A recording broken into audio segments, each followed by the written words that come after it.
Good Thursday morning, everyone. I hope all of you have had a good week.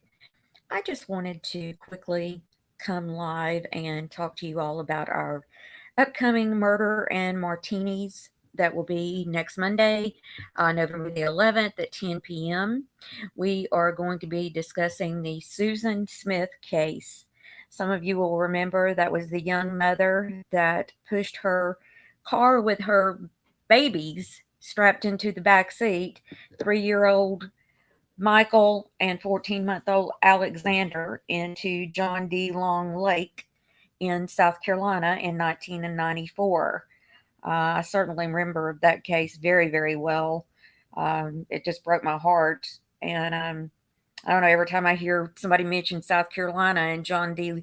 Long Lake, that's all I can really think about. I wanted to go ahead and put this out there so that some people have been interested in doing research, before Monday night. So I'm going to put some links in the description box as well. So feel free to use those if you would like. Um,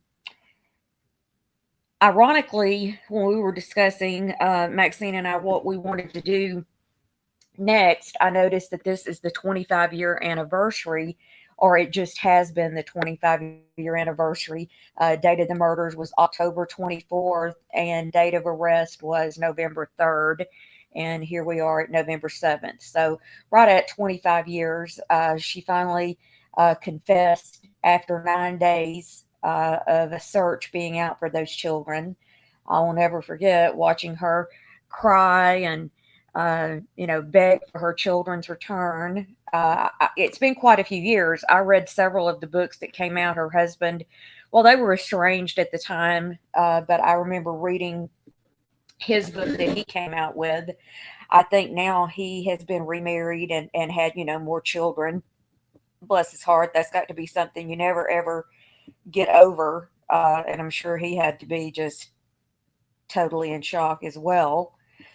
Of course, they say that this was all a love thing, lust, love. She had been seeing a man who didn't want children. She denies that fact. And as a matter of fact, as recently as 2015, she had written a letter to the state of South Carolina newspaper stating, Mr. Cahill, I am not the monster society thinks that I am.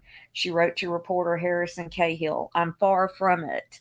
So hopefully I can find that letter that she wrote in and link that down as well. She went on to say, something went very wrong that night.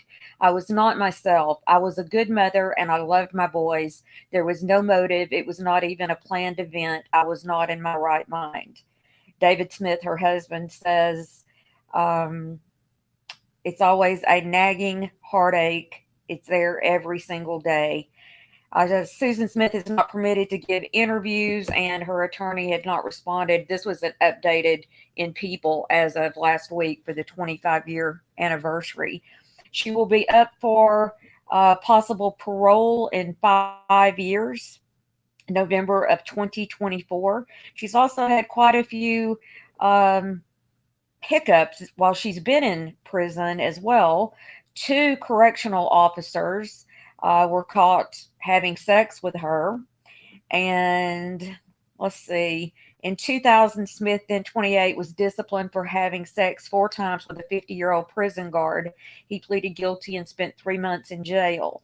The following year, a prison captain, Alfred Rowe, also pleaded guilty to having sex with Smith and was sentenced to 5 years probation.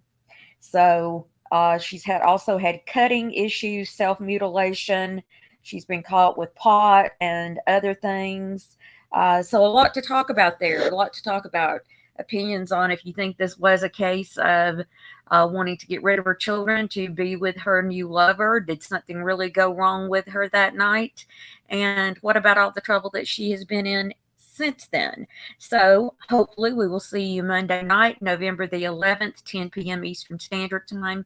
Like I said, descriptions will be links will be in the description. And also, I wanted to put this out there.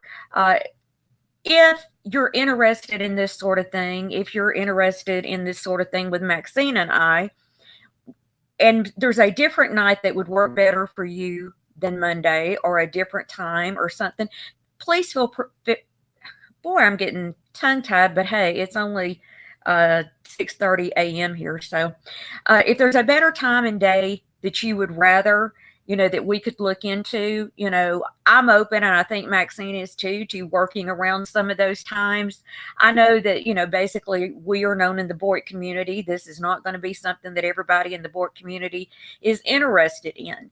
And I'm good with that. And I know Maxine is as well. I mean, it's not a numbers thing. If we have 5 people and we're all enjoying it and enjoying, talking about it and everything, I am fine with that. But if there are people that would like to join in that, another day would perhaps be better, then, please put that down there, and, it could be something that we consider. So thank you so much for listening. Hope to see you Monday, and have a great weekend. Bye now.